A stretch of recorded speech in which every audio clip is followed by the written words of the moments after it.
Hello everyone. It's 1:41 p.m. So I have two more short stories to work on. That I just did. And the first one of the Timberwood short story fiction series, I used the people's middle names because or alternative names because when I was trying to go on the free ebooks.net website, I didn't know how they would take it about, trying to use unique and different names. The fact that they wanted to try to, they wanted everything to be, proper, and it's very easy to get your book rejected. I mean, I couldn't even get my book out about the gang stalking published on there. And I don't remember whether or not the narcissistic abuse, book. I don't remember if I tried to submit that and it got rejected. I don't remember. So, I did with different names, like their middle names.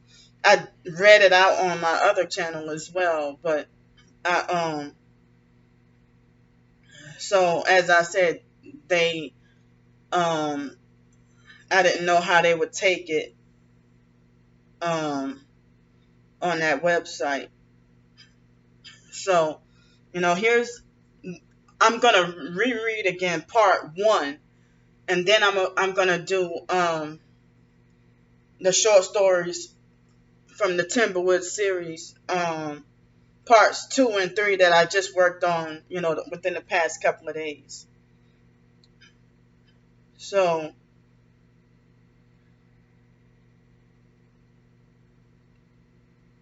I'm coming. Hold up. Here we go. So yeah, all right. So this is the original one. It was written September 3rd, 2020. Timberwood, the short story series, number one, volume one. As y'all know, I'm still working on a long version of my Timberwood fiction book. I will also be working on fictitious biographies for these characters in the future sometime. These are some random shorter scenarios that are different from the big book. More like a different plot or a different twist or a different spin or something like that. In the meantime, I'm microwaving some potatoes. Hold on right quick.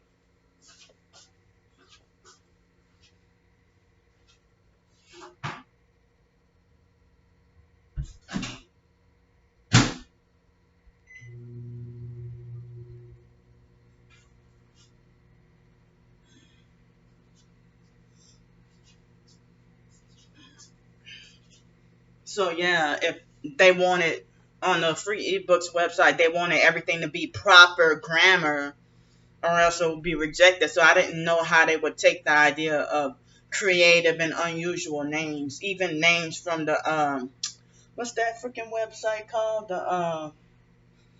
What's that web? The that not the website, the app called Babe Name Tricks with the baby names that I've been using. I don't use name tricks for every character, and not even half the characters, but sometimes some of the characters. Interesting. I don't have any kids, but the idea of using baby names books or baby names from websites or certain unusual YouTube people's name, like first name or something, or names, or even names that I come up with myself. Because they might have some names that I think is I'm being creative with, but then next thing you know, there's a real life person with that name as well. Like, for example, I have a character named, not in one of these stories yet, but a character named Limethea Hunter. Hunter. Come to find out, just out of curiosity, because I'd be curious. Then later on, I realized there's other people with that name as well. So, um, I always want to get married and have my own kids and stuff, but y'all know what stopped that. So, so this is like a recap, or rereading, so y'all can have things a little connected. So, All right, here we go. Annalise, it's time to wake up, sweetie, says her mother, Christina. Then Annalise says, "Oh, Mama, why?" "'Cause Mommy's got to go to work, and you know y'all can't be home alone." "Okay, okay, okay, Mama. I'll wake up everybody else." "Greg, wake up. Mama says I have to wake all of us up because she has to go to work today, and there's nobody to watch us, and we can't stay home by ourselves." "Ooh, yay! We get to go to work with Mama," Teddy said when he woke up and overheard Annalise trying to wake Greg and Angelique up. Annalise replied, "Oh, Lordy, here we go again. I thought I remember putting in the story when her mom Christina said, 'Be careful to not use God's name in vain.' I mean, use God's name in vain." The perps must have deleted that. So earlier when I was working on the third volume of the short story, the third part of the short stories, um, there was a lot of drilling and stuff going on, and they kept doing it. And then when I tried to put them on film, the perps had stopped. So they don't even want me to work on my short stories or even fiction, without using some interruption or some perping. Now they're trying to hurt my left side and stuff like that. So I thought I remember when I wrote down that Christina said, "Remember not to you take God's name in vain, sweetie." Guess I didn't put that, but anyway, the book's already published anyway. So but I need to just go ahead and work on a big fiction book, shouldn't I? Shouldn't I? But it's something bigger, and I want to put better time and concentration into it, and I still been suffering sleep deprivation. So my mind is still not 100. My mind and body still don't 100% feel normal. I mean, I still feel kind of like my heart is feeling like it's trying to pump or trying to work extra hard. My heart trying to work extra hard. So my body and my mind, I think, is still trying to catch up from being sleep deprived. So I think I finally went to bed at 2 o'clock last night, and then woke up at about 9:30 this morning. But I think I was awakened to something this morning. Yeah, probably that drilling and stuff. Around 7 or 8 something this morning. Now they got my left side hurting. So back to the story. Annalise dreads and hates Timberwood just like her mom does. She's 7 years old and pretty much has some understanding of how corrupt everything is, because her mother Christina talks to them about the real deal, about how this world operates without sugarcoating, but she talks to the kids in a way that they can understand and leaves out the stuff that a 7-year-old is too young to hear. After her husband Matthew died, was covertly murdered, and it was covered up as a suicide, she felt like she had no choice but to cave in. Yeah, on the big fiction book story, this wouldn't have happened. But this was like just a different twist or a different plot or a different, kind of scenario, alternative scenario of, what would have happened in the big fiction story. So, I mean, the idea of her caving in and going back to work for them, she would have never done anything like that. But, so yeah, she felt like she had no choice but to cave. I mean, so okay, after her husband Matthew died, the previous husband was covertly murdered and it was covered up as a suicide. She felt like she had no choice but to cave in and work back for Timberwood, since she was low on money and she was blacklisted from being hired to work anywhere else. So Christina gets the kids together for breakfast and then a bath and gets them ready to go to work with her. They all, as a family, go to the job together. By now, Christina knows the truth but feels trapped, knowing that she and her family are targeted and being gang stalked. She and her current husband, Theron, feel like they both must keep working to avoid homelessness, keep a roof over their heads, and also be able to provide for their children since they have twin girl infants, Tristan and Karen, to take care of, 5 months old. So see names like Karen and Tashika and Theron and Tori spelled differently and stuff like that. Those are the names that I don't know probably would have been, or names like the previous character in the what I did like the couple of Fridays ago, Xavion. They probably, if they wanted everything to be so perfect and proper, that's why I had to alternate the names and stuff like that. But it seems like if this is a flea market with Amazon Kindle, then I can just have the liberty to be free to just be myself in my creative expression, with these short stories and books and stuff, as long as I'm not hurting anyone or breaking the law. So they gather the children to get in the car, and here goes Theron. You want to drive, babe? You want to drive, babe?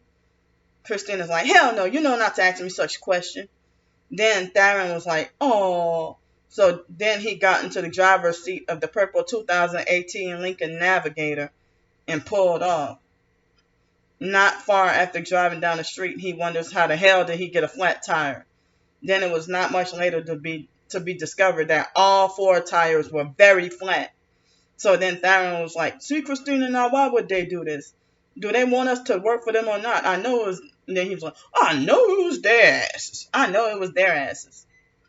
I like to impersonate, oh, I know it was their asses. I know it was their asses, so I like to try to impersonate and show exactly how, they, like how I would imagine them to be, and even real life people, I don't do it out of ridicule or anything like that, but me and my twin sister, ever since we were younger, we knew how to impersonate people exactly as they sound. Like me impersonating the foster mom all the time. Foster mom be like, God damn it, Candy! What the hell I tell you? Something like that. In that real life, So, anyway, so Christina responded, I don't even care anymore, Theron. I just don't.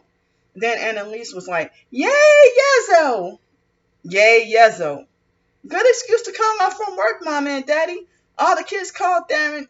Well, okay, all the kids call Theron Daddy or Dr. Daddy.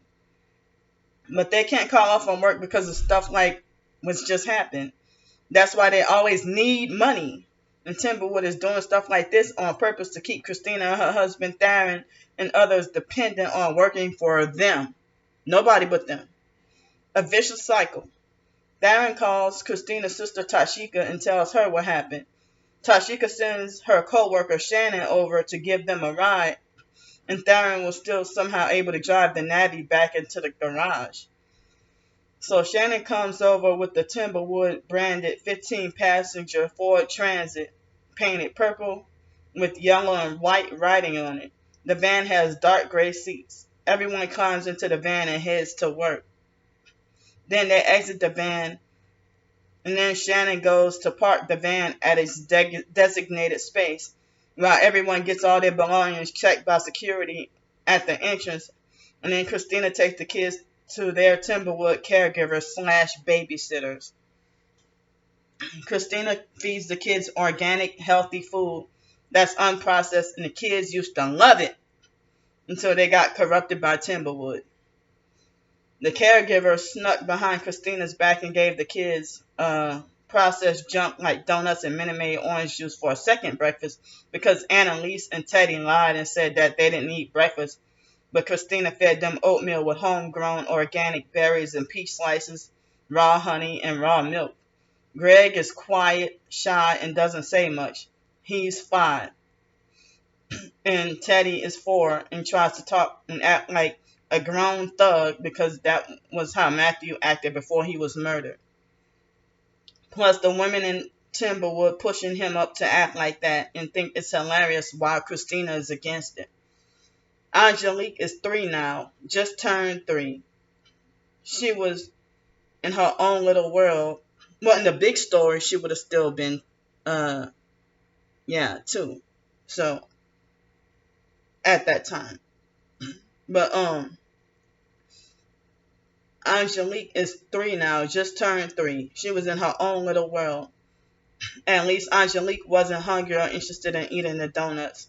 Greg eats a lot but was trying to be obedient to his mom and be a good boy. Excuse me.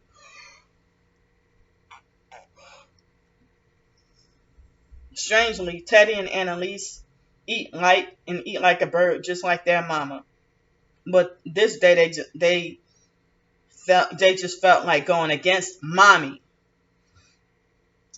It's so cute that Darren and Christina work right across the hall from each other while Tashika works in one corner and Miss Vanessa works in the other corner, right next to Tashika. It's a slow day at work, even with Darren and Christina being late because of 4 flat tires. I'm surprised that their bosses didn't say anything.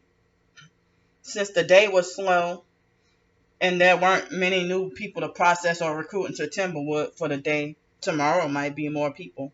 It was Shalon and Jessica's idea for all the co-workers to leave their personal offices and go and chill in the break room. Miss Vanessa's younger brother, Nick, was one of the security guards in the break room that day, along with Darren's best friend, Tori. Nick started blasting loud music, and Christina said, "Wow, if Nola was here, she'd hate this. Her ears are hypersensitive." Then she said, no, Nick, you had the music so loud, it's ridiculous. And Nick was like, "Who the fuck you talking to like that? I ain't your child."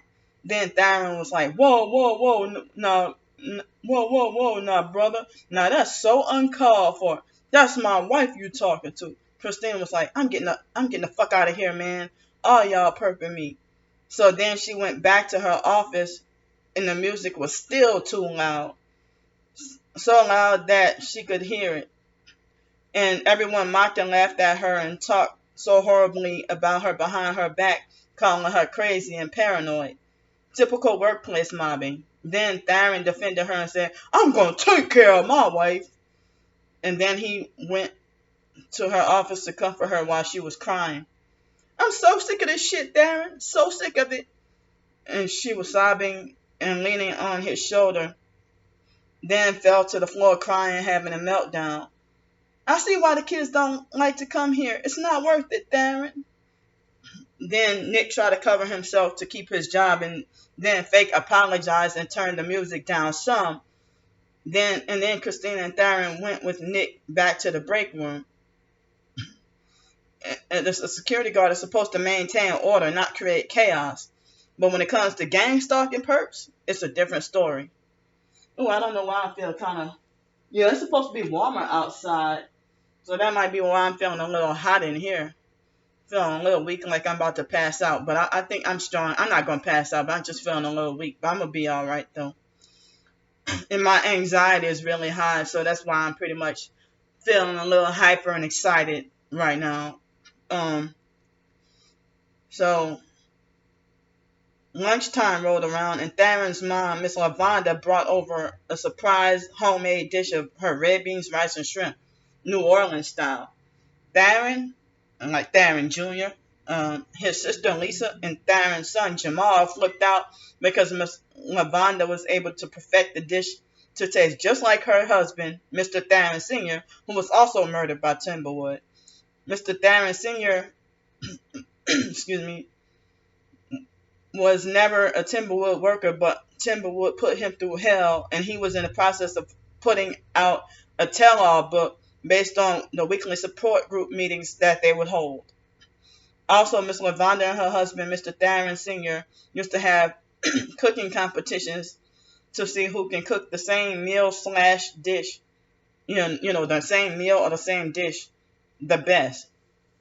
What a fun way to spend time with each other being married. Everyone was weak over the food because it tasted that good. Lisa was like, "Damn, Mama, Daddy's spirit must have been working through you when you made this, huh? Because this sure tastes like how he used to make it." So, wait, hold on. Damn, Mama, Daddy's spirit must have been working through you when you made this, huh? Because this sure tastes like like how he used to make it. After that, Theron Jr. chimed in and said, "No, all that we needed was that multi-nut pound cake that Daddy used to make." Now, all that we needed was that multi-nut pound cake that Daddy used to make. Miss Lavonda said, "Well, TJ, they didn't have all the ingredients at the store for the cake, and it wouldn't taste right without all the exact ingredients. You missed one ingredient, and the cake is a failure. Plus, I thought this up at the last minute and was rushing." Then Theron Jr. and Lisa looked at each other and started giggling, and both said in unison, "All right, Mama, we forgive you." Then and Theron said that the meal is incomplete without the cake being dessert. And that they would always have, that they would always have with that dish, never fail. So everyone enjoyed the red beans, rice, and shrimp, and then some of the employees cleaned up their mess, while others started watching TV. Christina rolled her eyes but stayed quiet this time out of respect for her mother-in-law, Miss Lavonda. Christina is woke to the truth.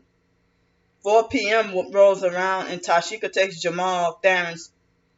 All right. 4 p.m. rolls around and Tashika takes Jamal Theron's. I can't get it right.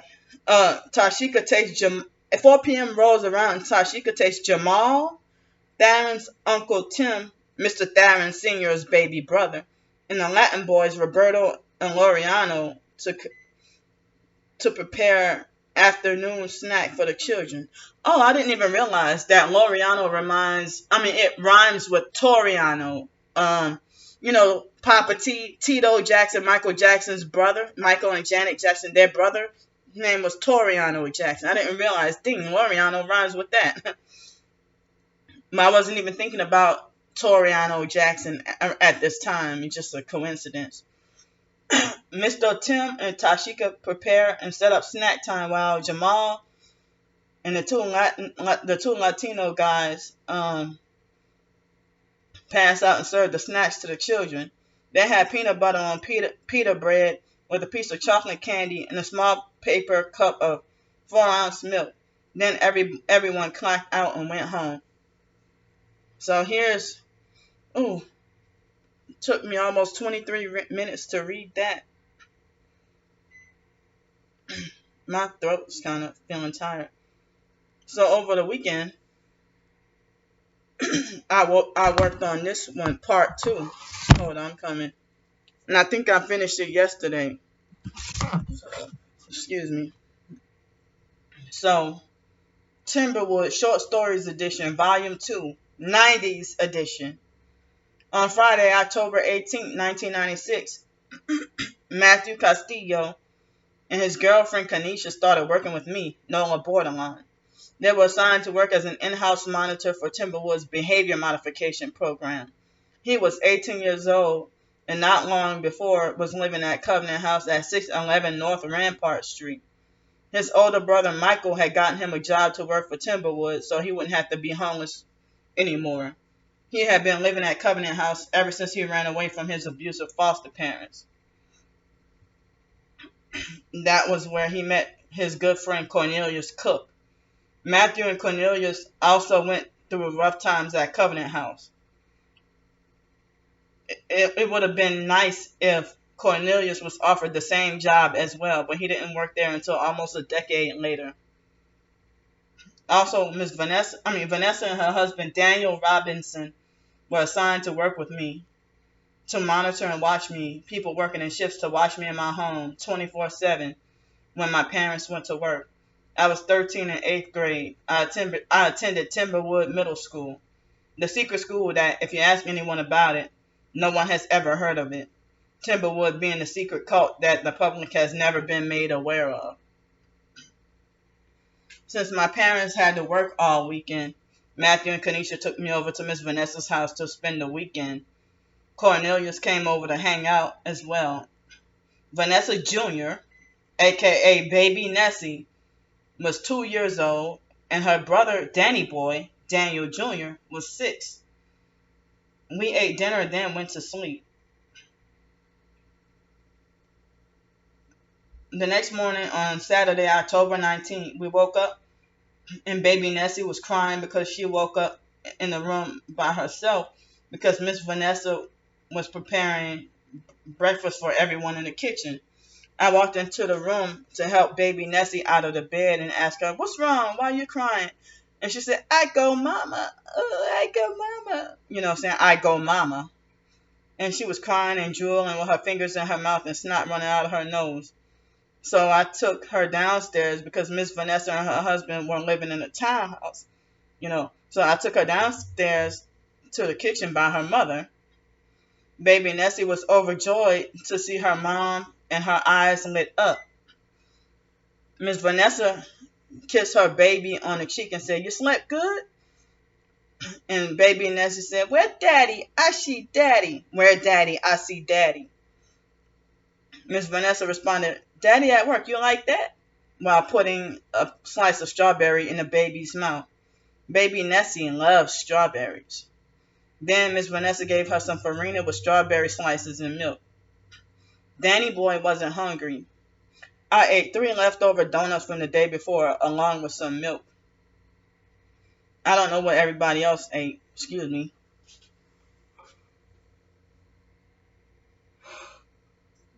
They're trying to purposely make me yawn to try to distract me from telling my stories.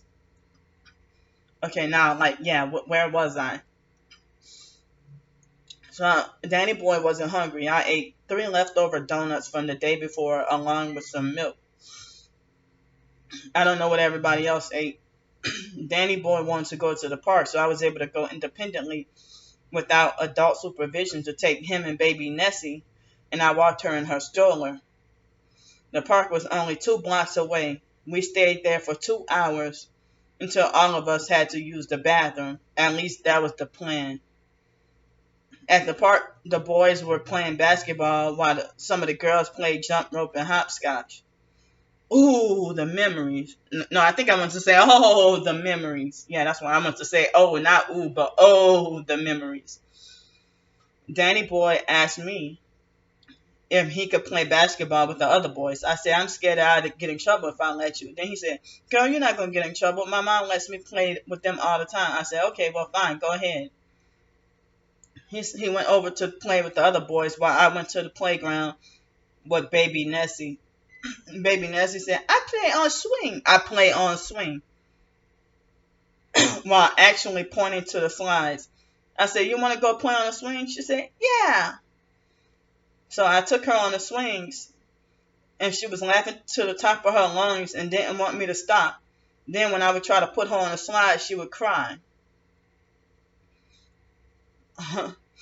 Typical 2-year-old. 2-year-old cuties. So a few months later, Danny Boy came running to me and crying with a bloody scraped knee, telling me that one of the boys on the basketball court told him that his breath smells like doodle, and then pushed him to the ground. Time to go back home.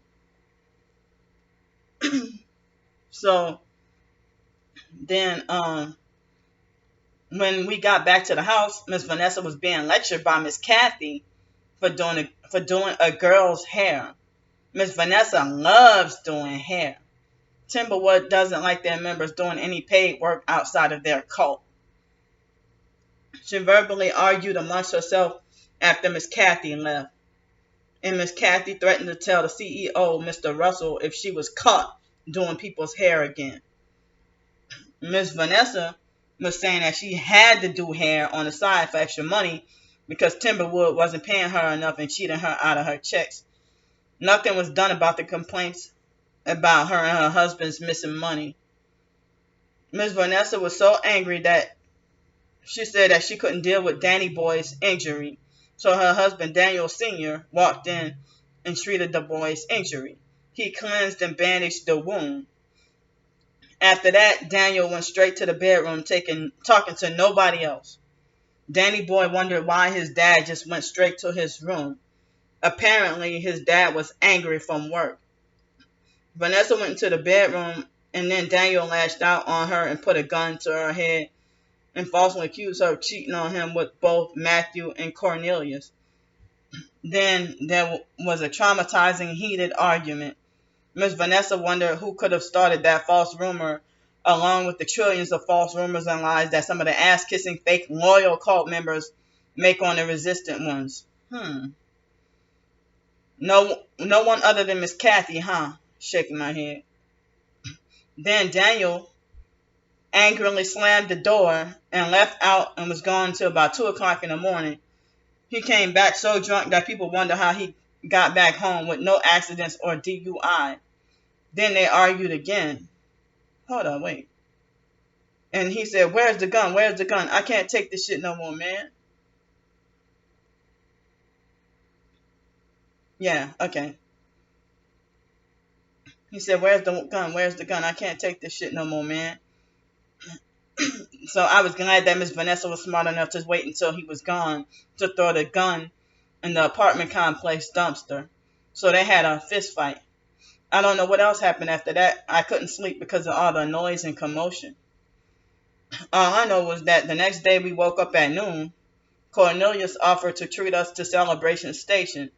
I was so excited, but all I was allowed to do was the arcade games and bumper cars. I wasn't allowed to do the go-karts, miniature golf, batting cages, etc. I asked why, and Matthew responded, "Want to go back home? You want to go back home?" Then I started crying, and Miss Vanessa had me sit on the bench as timeout. I was trying to figure out what I did or said wrong. After I cried, they started to send me home. Cornelia said, "Now look, just because you having a rough time with your husband don't mean them kids gotta be miserable. I understand what you're going through, but this is why I brought everybody here. Learn how to have fun sometimes." After that, he shook his head and made us all leave and go back home. The end. So, y'all, this is my job that I'm doing. This is my work. My little personal artwork business. My little artwork. And I bet y'all, bully, harass, and laugh at me and think I'm crazy and don't deserve a business or don't deserve any books or not allowed to have any books, but you're not going to stop me. So, this is my business that I'm running. This is my artwork that I'm doing. So, if y'all want to, other bloggers or other YouTubers, they say if you like their content, you can donate. You can feel free to donate, or, they'll even tell you to like, comment, and subscribe, and they'll have ads on their page, plus lots of subscribers, plus their Cash App, PayPal, or whatever.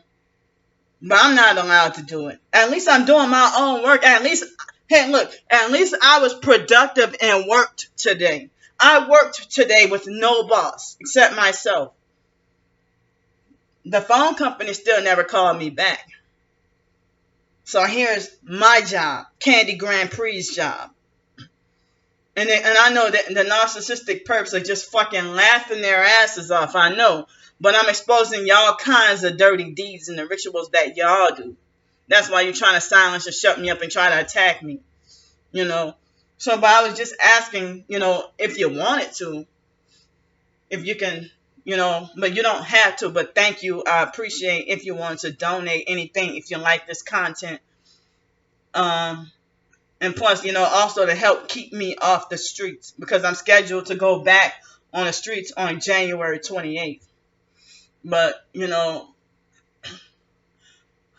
I don't even know if we'll get those doggone 1,400 stimulus checks. But as I said in another video, I didn't want to, as I said in another video, I didn't want to, spend that whole 1,400 on just staying another month here. I would hope I can get a trailer or a mobile home or a cottage or a little small 1 bedroom house to rent. Hold on right quick.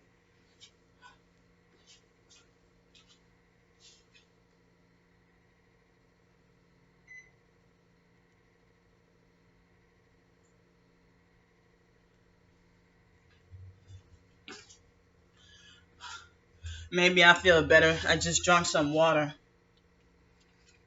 Ooh. But I know I need to go do laundry and take a shower and stuff. But I've been, trying to stretch my clothes. Plus not having to deal with harassment and stuff like that. You know. But I guess I'm used to it, because me being on the streets and being forced to go a minimum of 1 or 2 weeks with no shower. And then going psychologically and mentally crazy. But here, I've been trying to stretch my clothes and stretch my laundry and stuff like that. But I've been taking a bath like 2 or 3 times a week being here. But I would have preferred to take a shower every day. But then, I have to do laundry more frequently.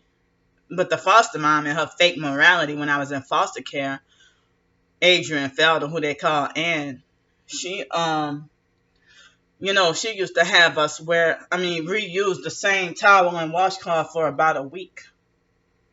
But I change my towels and washcloths more frequently than a week now, And I don't use the hotel towel and washcloths because, I don't want to be blamed if it's the woman's monthly visitor, if you get what I mean. And I don't want to stain their towels. So that's why I bring my own. And that's why I've been using this sleeping bag. Because I wouldn't want, any stains on the bed sheets or anything like that,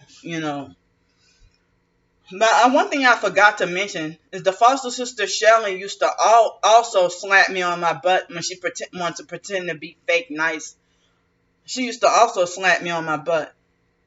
That was real life in foster care that would happen. So here's my third short story. The third and last short story. For now, the Timberwood short story series. And I have an unnamed maybe I need to turn the air on.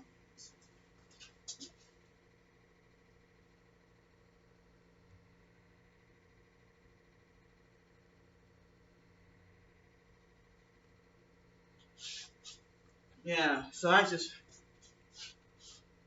the air is automatic, but I just turned it on.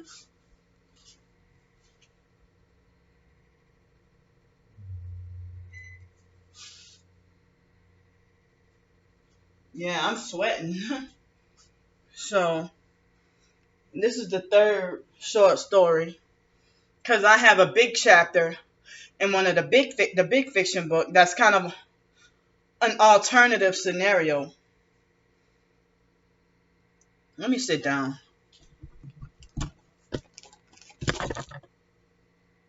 I don't know why I'm feeling like this.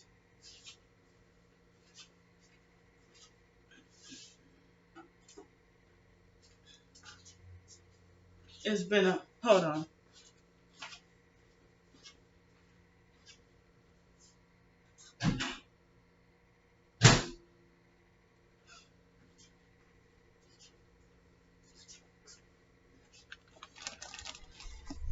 It's been a long time since I had to deal with feeling weak like I'm about to faint or pass out or something.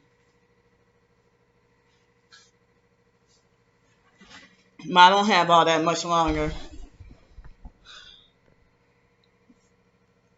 I'm about to eat lunch anyway shortly after I'm done reading this story right here.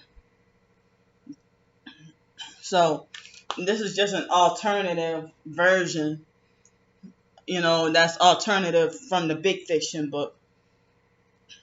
What the hell? Here, you gotta be a perp with a name with 333 on it. Okay, never mind. Alright, I'm coming. So, somebody on YouTube just sent me a doggone message with 333 on it, talking about free thinker. If you can't call yourself free if you're a new age fake truther. But anyway, Timberwood Short Stories Edition, Volume 3, Fruit Fest. In the big fiction book, the Fruit Fest and meetings didn't start to happen until everybody left Timberwood and woke up to the truth. Everyone was at the dinner table chowing down on Mr. Theron Sr.'s dinner that he cooked one Sunday evening. Tashika said, hey, let's whip up a meeting tomorrow. No. Hey, let's whip up a meeting tomorrow. Spice up your Monday. Hey, let's whip up a meeting tomorrow. Spice up your Monday. Everyone dreadfully said, oh man, not another meeting. Tariana said, yeah, because last time that motherfucker had us outside when it was 44 degrees. Y'all crazy. Yeah, because last time that mofo had us outside when it was 44 degrees. Y'all crazy. Talking about Mr. Theron Sr., the dad, who didn't work for Timberwood, but, was trying to, expose them, and then they killed them. Jessica said, but it's going to be real nice outside tomorrow, huh? But it's going to be real nice outside tomorrow, huh? But it's going to be real nice outside tomorrow, huh? Yeah. Then Christina said, magic words, Fruit Fest. With her eyes closed, cheesing really hard, more, cheesing with her mouth open. Like, how people like, so then everyone was like, all right now, hell yeah. The Fruit Fest is a picnic-style potluck consisting mainly of fruits, of course, and sometimes vegetables. Some idiots try to get rebellious and ghetto and, try to get rebellious and ghetto and bring whatever the hell they want. Other people argue/debate. They argue or debate all the time whenever each of the Fruit Fests are planned. They argue and debate over what's an actual fruit or a vegetable. One of Tashika's baby daddies, David Hennessy, debated amongst his friend Lanier Franklin and his mom, Lionese Franklin. See, that's a different word right there, Lionese, Lionese, about whether or not avocados and tomatoes count as acceptable fruit. Amos King said, now that don't make no sense. Why don't y'all just ask Christina about what's acceptable? Y'all too grown for this. After that, everyone started brainstorming plans for the next day. They made jokes about how that might as well be the second Labor Day or 4th of July or something like that. And then everyone agreed to go to Destin and Fort Walton Beach, Florida. So everyone retired to bed shortly after. Some people left and went back home. The next morning came, and Cassandra McBride Burke's 7-year-old badass son, Tesla Grayson Burke, did his usual daily morning ritual of screaming, ah! Help! There's a fire! Catching everyone off guard to wake them up, and they get startled and they get startled and scared and fall for it every time. One day he'll scream that there's a fire. The next day he'll scream that there's a burglar. Sometimes you can proofread stuff 4 or 5 times and still don't catch a mistake. Or did the perps do that to make me sound illiterate? The next day he'll scream that there's a burglar. After that he may scream that he's fallen and can't get up. And other craziness. I'm telling you, Timberwood cult people are weird. All cult people are weird. Yay, here come the air conditioner right here. So Cassandra gave him a lecture pointing in his face, scolding him with his supposed ADHD that she delusionally believes that he has. She threatened to have the doctor increase his medicine. I, Nola Borderline, tried to tell her to stop falling for the mainstream big pharma lies. Then she shunned me about not having time to hear any conspiracy theories so early in the morning. Tashika said, "No, like, come on now. We're trying to have a positive, good day." I shooed her away with my hand and walked off. Christina was making the men of the house some breakfast and coffee. Christina got mad and said that she realized that her dad was perping her because he rubbed it in her face about how he thinks Cassandra makes better coffee. Then an argument ensued. After that, everyone packed up, got in the car, and went grocery shopping at Publix like as if for a picnic. And they picked out and paid for multiples of the one item they agreed to bring. My like multiples of paper plates, napkins, bottled water, fruit, vegetables, potato chips, fried chicken, you name it. But yeah, how would they would have brought fried chicken, and then we everybody went out to eat. That chicken probably would have gone bad later on. they must Everybody must have thought they were going to the beach straight up, you know. But all right, hold on.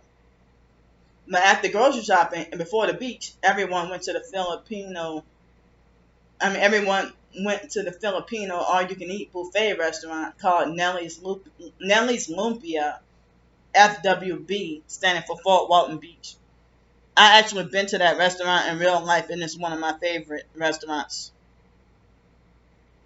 Darren Jr. made a big deal. He made a deal with everyone. Darren Jr. made a deal with everyone to be positive, not argue, and especially no one calling each other greedy. Because the idea of people making jokes calling each other greedy at all-you-can-eat restaurants, all-you-can-eat buffet restaurants. So at the restaurant, Darren Jr. caught Tashika, Jessica, and Cassandra bullying, harassing, and laughing at me, trying to call me greedy, knowing that that's one of my trigger words that I'm hypersensitive to. And I'm hypersensitive to that in real life. But his ass defended them against me because he sexually wanted them. His ass defended them against me and hypocritically broke his own rule because they were perping me. Then he brickwalled me to be quiet, so I waited until we got to the beach in Destin to confront them all. I was trying to figure out why everyone else was able to eat 8 and 9 plates of food. Plus, those same people ate extra food at the Fruit Fest. But I got called greedy and had to hear lectures about how I deserve to drop dead of a heart attack and how I'll just be dead and that no one is going to call the paramedics for me. All because I ate only 2 plates and the third was going to be dessert. See, that's how extreme these fake Timberwood cult narcissistic abusers are. Seems like Christina and Miss Lavonda were the only two to have my back. So everyone headed to the beach in Destin and huddled together. It was a little too cold to get in the water, but some crazy folks got in the water anyway. Miss Violet Payton told Darren Jr. to take his shirt off. She sexually wanted him really badly. All the women did. They even made up in their minds that Christina, his wife, wasn't appreciative enough of him, and they tried to create the smear campaign that Christina is and they try to create the smear campaign that Christina is a crazy, jealous wife who doesn't know whether or not she wants to stay married or divorced. Timberwood controls who, if, and when you date or marry and or divorce, and or if you stay single. They control who you have babies with, or even if/when you get pregnant. They still try to control their members and gang stalk them even after their members leave the cult. Darren Jr. was a married man, and he didn't have a problem with other women trying to fondle his chest. And that was their way of perping or gang stalking Christina by acting like they wanted to try to take her man. And it got underneath her skirt, and got underneath her skin, did worse, when her own half-sister, Tashika, was perping her. Tashika had a past history of sleeping with Darren and any past boyfriends Christina had. But Tashika said, I don't want no trouble. I'm trying to be a good girl today. Then Darren Jr. flirtatiously said, and I'm trying to be a good boy, with a deceitful looking smile on his face. Excuse me. Christina rightfully got mad. She rightfully got mad and walked off and went to the kids and babies. Everyone did a meet and greet and goofed off, played around, having different conversations about things, etc. And then at 2:55, more like 2:55 p.m. Oh, I was trying to say goof off, playing around, having. Yeah, I need to correct that too. And Mr. Darren Sr. hollered. Then at 2:55, p.m., Mr. Darren Sr. hollered, "Meeting!" Then everyone gathered together for a quick prayer, and then read the book of Titus, since it was an entire book that was pretty short, only 3 chapters. Then he asked what everyone wanted to talk about. So then everyone agreed to the topic of how the children are trained and brainwashed to be hateful and disrespectful to their own parents while worshiping the cult, and also how and why some of the kids are pushed to be extra smart, and why other kids are held back and forced to be made to. That's for emphasis. Forced to be made to be dumb, illiterate, and uneducated. For nearly an hour, different hand-picked volunteers were selected to tell their stories and personal experiences of what went on in the cult. Some of the new people who recently left Timberwood kept getting mad at the truth being spoken. Others took it really hard and reacted the same way people do when they lose a close family member, and they believed the truth and sincerely wanted to get out.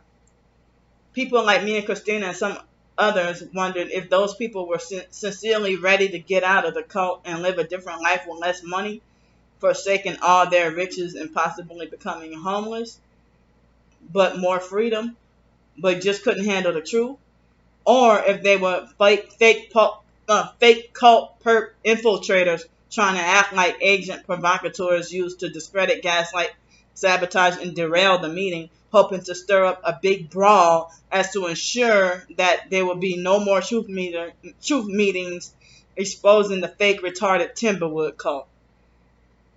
Christina was one of the strongest people to leave and not ever contemplate on going back. You see, in the other, the first short story was her caving in, but that was, but in the big fiction book, she would never cave back in. All right, so Christina was one of the strongest people to leave and not ever contemplate on going back, and has been battling against those fake cult bastards the hardest, helping to liberate and free the enslaved members for the longest. Sadly, Timberwood cult members are bewitched and addicted to all that money, sex, and whatever other sin they want to commit. They're addicted to their cult experiences and always live the high life, so they don't know what it's like to have to deal with poverty and homelessness. The cult brainwashed them to act and feel superior to the rest of society when they're not even famous, but they are brainwashed to try to mimic the lives of celebrities. The cult leaders actually handpicked some people who look like some celebrities, but not everyone there looks like a celebrity.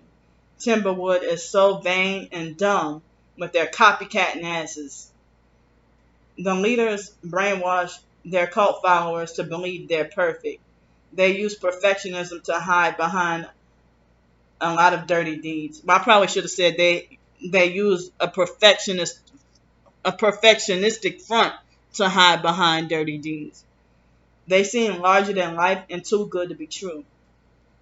After the meeting at 4:30 p.m., everyone held the fruit fest. It was late February, so nobody cared about it getting colder and darker sooner, despite roughhousing and horse playing in the water. With me being poor and disabled, I didn't have much of the money to buy a lot of stuff. Yeah, me in real life. Y'all know about me being poor and disabled on SSI and Social Security. So I got shunned for buying 3 bags of apples and called cheap and told that I wasn't making sense since there were a lot of people there. But crazy because other people bought apples as well. So what's the issue? There, everyone goes again. Everybody calling everybody greedy for taking advantage of picking out. Everyone had to wrap up and leave at 6:30 p.m. Who has time for dinner when everyone is so stuffed? The end. So, wow. It took me almost an hour to read all this out. Why don't I just get to the big why don't I just get to the big story, huh? Ugh, I know. I already told y'all. I mean I need to get back on to working on that, and also the real life stories of the real life nonfiction book of my homelessness, the COVID-19, and a few other things. And I have another short story, and then I have part 4 that I haven't worked on yet of Timberwood Short Stories Edition, Volume 4, The Conference. So I haven't worked on it yet, but I have it in the works that I'm probably going to work on hopefully within the next few days. Probably tonight, between today and tomorrow. But I don't know, maybe not today, because I think I probably should just take a break right now. And I probably should just take a break for the rest of the day, at least on something like that. But I don't know, if I feel up to it, I might work on some more. So I know people are getting mad at the me even having any hints at the truth of anything. So, and I have a short. Oh yeah, I think I mentioned I have a short story with no title yet. But I'm enjoying doing this. But I think I guess. I mean, I figured that I broke away from the idea of being like a people pleaser. But then I still get that. I mean, the previous video I did talking about performance anxiety and more like this. I guess the idea of you know, me doing the best that I'm able to do. Um, the best that I'm able to do is me trying to work my hardest at this. And narcissistic abusers and perps will still laugh and call it lazy, sloppy work. But I know that I'm putting my as best as I can to express myself. But they're always gonna have some things to say and have an opinion. But you're not allowed to have an opinion about them. But they have a license to be a hypocrite while they want the whole world to know about their smear campaign and calling you a hypocrite.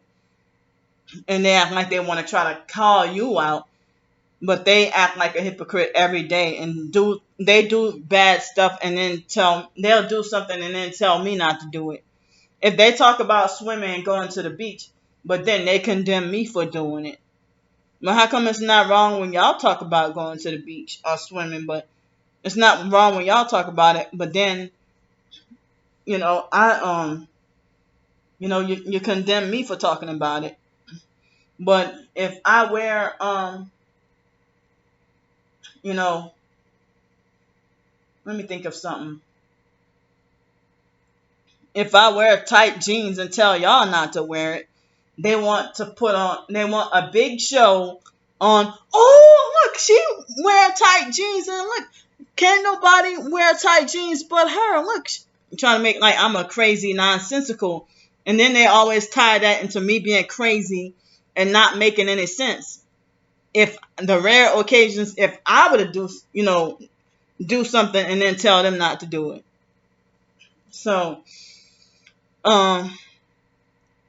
and really, I can't wait. I don't feel like doing laundry, but can't wait to get, I mean, that's the only way I can get another shower, but can't wait to get another shower or bath.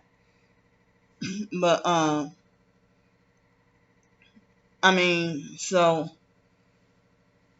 if I had my own place and a washer and dryer inside my house or something like that, I mean, rather than having to go to any public laundromat or anything like that, or even the laundromat here on site, if I had my own place, I'd been like, just straight up go and, it would have been easier and more comfortable in my own home to just get up and, go and do the laundry. I mean, if I had a washer and dryer right up in here, in which I don't think that happens in hotels, but if I had a washer and dryer right here, my clothes would have been washed. So yeah, so I'm about to go and eat lunch right now. That might, I mean, I not long ago ate breakfast around 10:30 or something like that. So I don't know why I'm feeling this way, but I'm feeling a little better now. So I hope y'all.